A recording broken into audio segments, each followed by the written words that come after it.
Oke Frank, balik lagi sama gue berdua. Yasar dan Bongsang di Ngupil Ngobrol ulas film.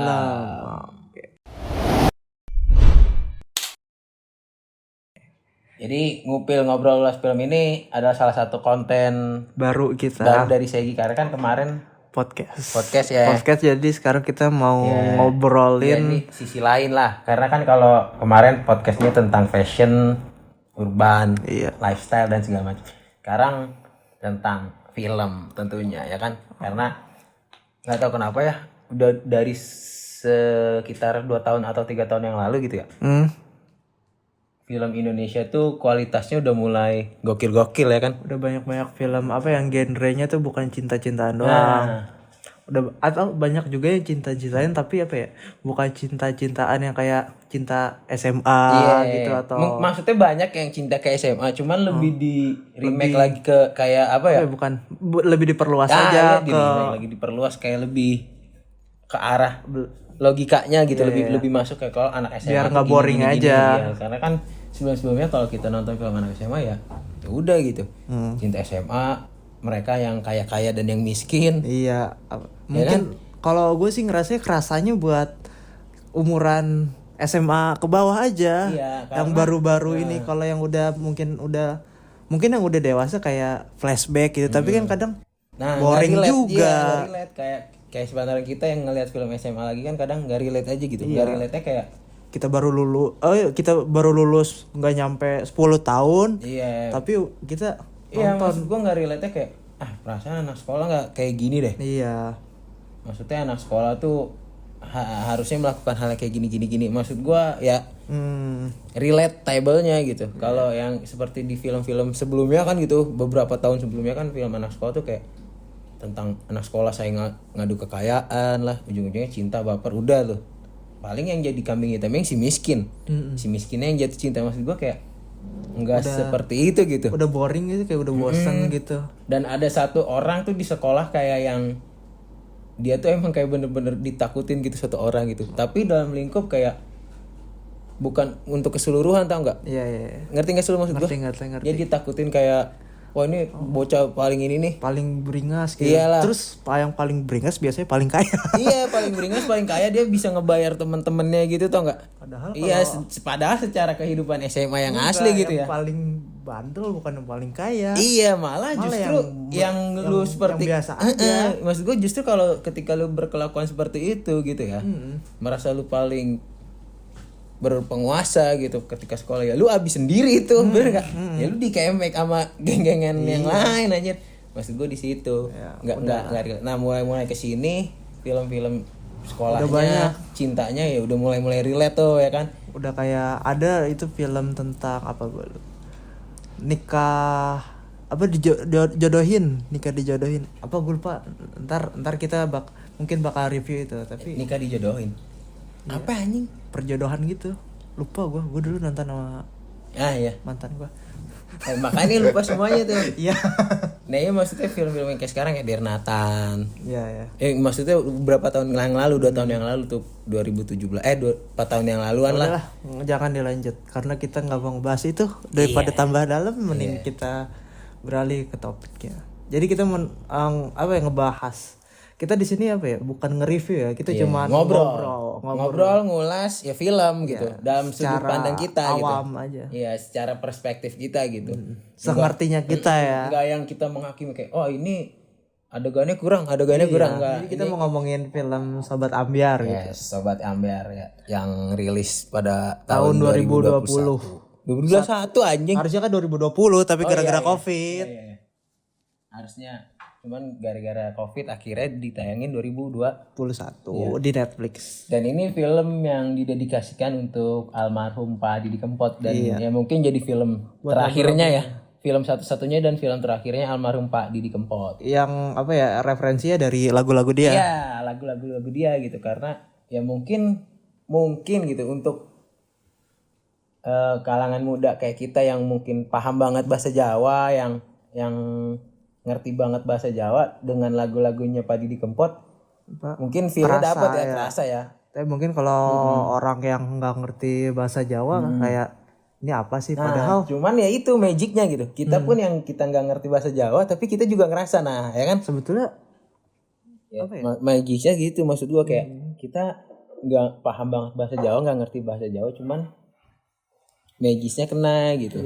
Dan ya itu kadang kalau dengerin lagu Pak Deddy di Kempot gitu, pas lagi kacau gitu, kadang selalu ngehalu kayak, oh ini adegannya kalau gini gokil nih hidup gua gitu, bener gak sih? iya. Kayak oh gokil nih, ya alhamdulillah terbayar sih ekspektasi ketika lu dengerin lagunya Pak Deddy di Kempot, lagu-lagunya Pak Deddy di Kempot dan terus nonton film Sobat Ambyar, sesuai sih. Udah gitu filmnya juga pakai bahasa Jawa. Iya. Walaupun lebih banyak bahasa Indonesia tapi ya kayak 75-25% lah. 70-30 ya segitulah. 70-30 lah ya, maksudnya bahasa Indonesia dan bahasa Jawanya gitu. Sebelum kita lanjut, gimana kalau kita ngomong orang di depan dan di balik layar ya? Itu karena banyak orang film keren gitu ya, tapi ya yang ngegarapnya, yang ada di balik layarnya, yang kurang tahu, yang orang bener-bener berkontribusi pas praproduksi sebelum film ini tayang gitu.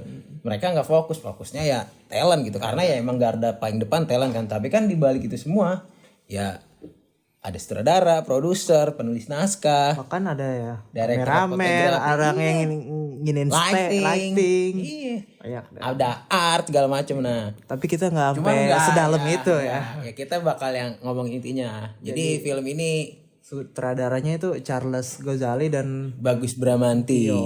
Ini produsernya kayaknya istrinya ya, Linda Gozali kayaknya ya. Apa pemerannya tuh ada Bisma Mulia. Ya, Bisma Mulia itu ya pemeran utama yang berperan sebagai Jatmiko, terus Denny Rawiraguna sebagai Laras. Nah, kan udah pasti ya kan namanya film cinta, pasti cowoknya cowok dan cewek dong. Cowoknya ganteng, LGBT nggak boleh. Enggak dong maksudnya. Ya Denny Rawiraguna kan ya lumayan bertalenta dan salah satu aktris Indonesia yang ya mukanya tuh kultur Indonesia banget gitu, kayak ini cewek Indonesia banget nih gitu. Nggak campuran, nggak blasteran sama luar gitu. Iya, maksudnya ya kayak ya udah kenapa jadi ngomongin dia? Iya. Ya maksudnya gue seneng aja dia cakep, Cok. Iya. Dan di sini aktingnya Bisma Mulia itu yang berperan sebagai Jatmiko menurut gue gokil sih. Apa feel orang patah hatinya kerasa gitu. Kerasa. Udah gitu ini bisa dikatakan drama komedi ya. Harusnya ada beberapa pelawak, ada Erik Estrada, ada Mo Sidik, ya pastilah. Ada ini Mbak ibu yang udah aktingnya gokil. Dari film, lu pernah nonton sih filmnya dia yang Suami-Suami Tapi Istri? Gue pertama tahu dia di situ kayak anjing, ada lu ibu-ibu selucu ini, maksud gue kayak gokil sih. Sampai sekarang pun ya kiprahnya di dunia perfilman dan peraktingan di Indonesia semakin gokil sih Mbak Asri Welas ya. Gue pertama kali tahu dia tuh ini radio, gue lupa apa. Radio, dengerin dia. Iya dulu gue berangkat sekolah SD, pagi-pagi dengerin itu, gue lupa apa nama ininya. Jadi film ini tuh mengisahkan tentang Jatmiko yang seorang pria yang punya kedai. Itu dari awal dulu sinopsisnya, Cok. Terus ketemu di kedai itu. Ketemu sama cewek itu ya, Denny Rawiraguna ini yang nama Laras, dekat. Nonton gitu sih lah. Harusnya lu. Gue ngomongin film ini ya tentang aja gitu. Iya, biar lu nonton aja ya kan. Kita kan biar mengajak buat menonton film-film. Ya jadi si Jatmiko ini ngebantuin tugas skripsinya si Laras itu. Emang rada relate sih maksud gua, untuk ukuran anak kampus kadang ketemu yang senior gitu. Terus dia posisinya lagi mau skripsian atau gimana. Relate gitu. Kadang ada juga beberapa kisah yang relate gitu ya, yang real nyatanya gitu, kayak setelah si lawannya lulus atau sidang beres udah ngilang tuh. Tapi ada juga yang ini, lu tahu kan yang kemarin sempat viral di IG? Yang mana tuh? Yang ospek cewek. Oh iya, itu gokil juga tuh. Si Bang Sahil sama siapa istrinya, pokoknya gue lupa tuh. Pokoknya Bang Sahil kan yang itu ngospek ceweknya sampai udah melas, udah mau nangis. Iya. Iya, makanya di lingkungan film-film yang Oh. lingkupnya kampus, mahasiswa atau seperti kita lagi nih. Kadang ya si sutradaranya ini ngebikin relate gitu ceritanya gitu. Tapi ya di film ini banyak juga memperlihatkan kayak perjuangan-perjuangan cowok sih ya. Maksudnya kayak dia bener-bener belain ngejar ceweknya karena ya, setelah si ceweknya beres sidang dan lulus skripsi gitu ya. Ceweknya kan langsung pindah ke rumahnya tuh di Surabaya ya kalau nggak salah ya. Di Surabaya. Surabaya dan si Latarnya kan di Solo, Iya. terus pindah ke Surabaya. dan si Wismanya ini yang ngikutin gitu. Nah, dan yang gue sukanya ketika pas nyampe Surabaya gitu ya. Itu tuh bener-bener apa ya? Relate gitu maksud gue ketika di Surabaya gitu. Ketika lu masuk gang-gang di Surabaya gitu. Balik lagi maksudnya ya relate gitu. Bener gak? Bener-bener yang lu tiba-tiba di pepet-pepet, dompet hilang apa segala macam itu relate menurut gue. Ya ternyata akhir perjuangannya nggak semulus itu. Bener gak, Bang? Terus yang gue sukanya lagi nih, biasanya kan film-film yang salah itu cowoknya gitu. Nah di film ini tuh yang endingnya tuh si ceweknya. Iya itu gue seneng sih. Apa maksudnya?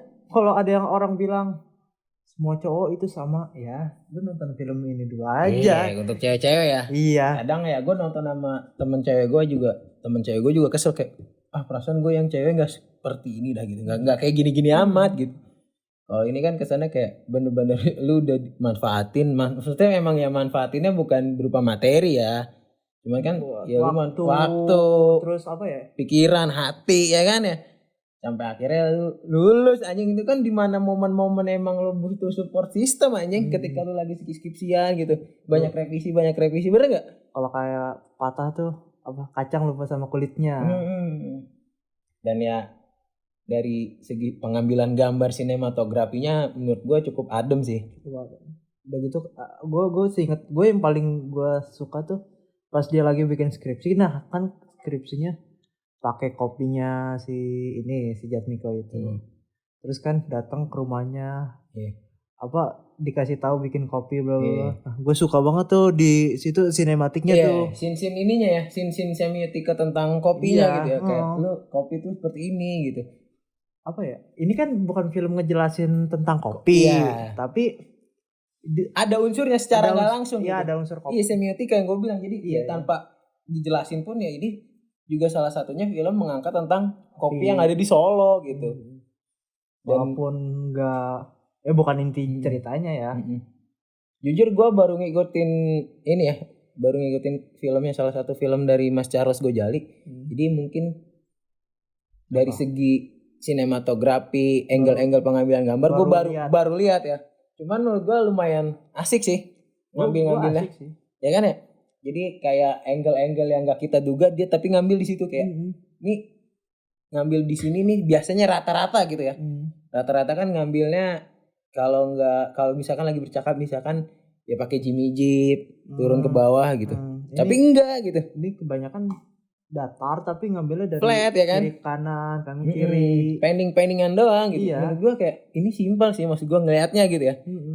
Jadi ya biarpun film drama tapi pengambilan gambarnya nggak terlalu dramatis gitu. Iya. Cuman tapi dramanya dapet. Sama dari pencahayaannya sih gue suka banget sih. Gue suka colornya sih. Color. Apalagi pencahayaan yang di ntar gue kasih videonya, pencahayaan yang di kamar tuh. Bener-bener di dalam kamarnya gelap. Kamar pas dia ini lagi putus. Iya, di dalam kamar gelap tapi di luar nyala. Itu bener-bener relate kayak point of view lu lagi di dalam kamar itu tau gak? Ngeliat kayak ini gelap nih sisinya tapi orangnya masih kelihatan gitu, ini gelap tapi cahaya tuh dari luar doang, dari pintu itu. Menurut gua gokil sih. Udah belajar.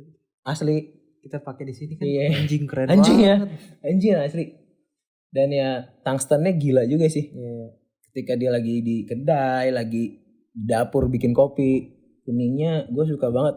Kayak momennya tuh emang pas gitu kayak mereka lagi bercengkrama minum kopi, ada agak warm gitu, agak hangat gitu kayak feel-nya tuh kayak asik sih menurut gue. Kalau lagi down bener-bener dibuatnya rada dingin gitu. Dan ini film yang bikin dinamikanya naik turun. Gua kadang awal-awal bingung sih, emang awal-awal kita bingung ya, tiba-tiba dikasih lihat ada orang pingsan lagi di depan panggung gitu ya. Kayak ini maksudnya apa nih? Ya kan? Maksudnya apa nih tiba-tiba? Langsung lah dijelasin step by stepnya dari babak pertama, terus babak kedua sampai babak seterusnya gitu ya. Kayak gitu gue bingungin film pas gue nonton awal. Kok di awal udah dapet aja. Iya. Taunya mengarahnya tidak ke situ. Iya. Gue pun nyangkanya ya. Nyangkanya sebelumnya iya itu friend. Gue nyangkanya happy ending kayak oh ini pasti endingnya nggak gini nih. Endingnya pasti Bisa kan namanya sobat ambiar. iya. Pasti kan Oh, ambiar. iya. Gitu ya lupa di situnya. Soalnya Ya, ada mengerti satu momen di mana ternyata si ceweknya balik lagi nyamperin lagi gitu. Iya. Nah gue kira tuh kayak ya lu tau lah bener-bener sutradaranya tadi gue bilang relate gitu. Si penulis naskahnya pun relate kayak cowok bener-bener kalau lu udah bukan cinta ya namanya udah punya rasa memiliki yang sayang, berlebih tinggi, gitu. Iya. Mau ngelakuin apapun ini pasti itu cewek. Iya maksudnya mau lu udah disakitin apa, mau lu digimanain juga ketika cewek itu datang lagi, lu pasti menyambutnya dengan perayaan yang paling terpatah anjing. Itu tuh ya kan. Padahal kan di situ kita udah diliatin kalau si Jatmiko-nya udah ngebakar bonekanya, udah ngebakar hadiah-hadiah segalanya. Begitu tiba-tiba datang, tapi di situ kayak udah ayo aku kan apa ya awalnya kayak ya gimana sih gengsi dulu. Yes. Gengsi tapi kita kalau kita ada di sudut pandang sebagai temannya si Jatmiko nih misalkan ya. Ya kita sama kayak Mas Erik Estrada yang ngamuk di kedai itu enggak? Dia udah nyakitin lu anjing. Tapi lu malah dia datang lu balik lagi kan lu. Gimana sih lu kayak gokil sih maksud gue.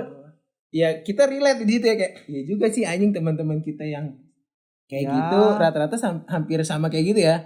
Ya kayak salah satu teman kita lah sampai di HP-nya masih ada. Iya, udah ke wipe. Oh, udah ke wipe. Iya, temen gua. Ya gitulah. Ya. Dan gua boleh kasih nilai. Sotoy banget kita kasih nilai ya. Kan menurut kita aja. Efektif ya. Kan ini channel kita ya terserah kita. Kita kan bukan orang pro yang mengerti semuanya. Ini kan kita ngobrol aja. Kita sebagai orang yang hanya menyukai film. Kalau gue dari segi pengambilan gambar, gue 7 sih. 7. Karena banyak gambar-gambar yang gak terduga yang diambil sama Mas Charles Gojali sama director fotografinya beliau gitu. Gambar-gambar yang angle-angle-nya jarang diambil sama orang gitu. Karena kan kalau di film-film drama tuh bener-bener sinematografinya kadang dibuat sedramatis mungkin kan. Tapi ini dibikin simpel karena ya mungkin pasarnya juga anak muda yang biar relate kali ya. Kayak oh yaudah orang tuh pengennya nontonnya simpel sama inti ceritanya gitu. Terus mungkin kalau misalkan buat anak-anak film dipakai buat apa referensi pengambilan gambar bisa sih. Bagus juga. Karena kan bukannya untuk meniru atau segala macam ya, cuman kan ya namanya seni gitu, referensi gitu. Ide, garis besarnya gitu, garis merahnya kayak lu ngambil gambar ini patokan idenya dari film ini, dari ini, semua gitu. Adaptasi, enggak yang bukan berarti bener-bener adegannya sama, gambarnya sama, dialognya sama, enggak. Jatuhnya ya plagiarisme. Iya, plagiarisme. Undang-undang gitu. Dan kalau dari segi cerita 8 sih gue karena emang bener-bener gue dibikin baper awalnya terus akhirnya sebel kayak anjing. Maksud gue yang cowok tangki men. Iya. Baper gue nonton kayak gini kan kayak gokil lah. Kalau gue sih mungkin pengambilan gambar gitu-gitu 6-9 kali ya. Gue abisnya apa ya? Ada dia scene sinematiknya dia lagi bagus-bagusnya gitu. Tapi itu nggak dipertahanin maksudnya kayak cuman di beberapa adegan doang gitu. Dibikin suspense gitu ya dikit. Kalau buat ceritanya sih ya 82 lah. Gokil abis ceritanya relate sama orang-orang yang gua ketahuin terutama. Jadi ya berarti buat keseluruhan rasionya menurut gua film ini di angka 8 sih. 8, gue 7-8. Ya gue 8 sih karena gokil abisnya. Udah gitu para pemerannya juga mengisi porsinya masing-masing gitu. Ada yang karakternya seperti ini, ada yang karakternya mellow, ada yang memang tegas tapi lucu gitu. Oh udah gitu, iya gue baru inget ya. Karakternya tuh rata-rata beda. Iya, nggak ada yang sama. Jadi kayak bener-bener lu mungkin untuk teman-teman kita yang di daerah Solo sama karakter-karakter seperti yang ada di film Sobat Ambyar tuh relate ya. Iya, Relate bener gak? Mungkin untuk kita sebagian yang tinggal di Jakarta kan kurang tapi tapi bukan- bisa aja iya, sih. Iya, maksudnya bukan yang gak relate, maksudnya apa ya dibilangnya ya kayak Apa jadi tingkat kita- kemiripannya udah tinggi lah. jadi kita dapat sudut pandang oh ternyata anak muda di Solo tuh seperti ini loh. Oh iya. Kan rata-rata film Jakarta. Jakarta kalau enggak Eropa Iya. yang anak-anak muda. Balik Sekalinya lagi ada di Jakarta. Jawa dapat sih. Iya. Gokil sih. Ya mungkin ya untuk Mungkin untuk video kali ini ya segitu Gitu dulu dulu. aja. dari kita berdua nantiin video-video selanjutnya di Kalau Gokil. misalkan ada apa namanya mau kita ngobrolin film apa lagi bisa lo Komen taruh di bawah. komen di bawah. Kalau lu suka boleh like. Nggak Kalau suka, enggak ya boleh udah biasa. Dislike aja ya kan. Jangan lupa subscribe ya. Iya, subscribe man. Bismillahirrahmanirrahim. Enggak di-upload kan nih kita ngomong ini. Cocok dulu itu. Hah? Racok apaan? Ini biarin. Enggak ya? Enggak. Bismillahirrahmanirrahim. Ngupil ya? Oh ngupil iya.